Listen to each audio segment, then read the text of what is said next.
حضرت ابو ہریرہ رضی اللہ تعالیٰ عنہ سے روایت ہے، حضور سرکار صلی اللہ علیہ وآلہ وسلم نے ارشاد فرمایا، تم جانتے ہو کہ مفلس کون ہے؟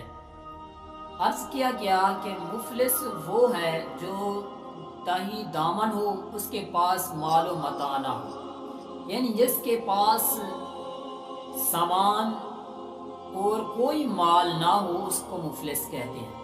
آپ نے فرمایا میری امت میں مفلس وہ نہیں ہے جو تم کہہ رہے ہو، بلکہ مفلس وہ ہے جو قیامت میں، قیامت کے دن نماز، روزہ، زکوٰۃ، ان سب چیزوں کا ثواب لیے ہوئے آئے گا، مگر اس نے کسی کو گالی دی ہوگی، کسی کی چغلی کی ہوگی، کسی کو ناحق قتل کیا ہوگا، کسی پر ظلم کیا ہوگا، کسی کا مال کھایا ہوگا، تو اس شخص کی تمام نیکیاں لوگوں میں تقسیم کر دی جائیں گی۔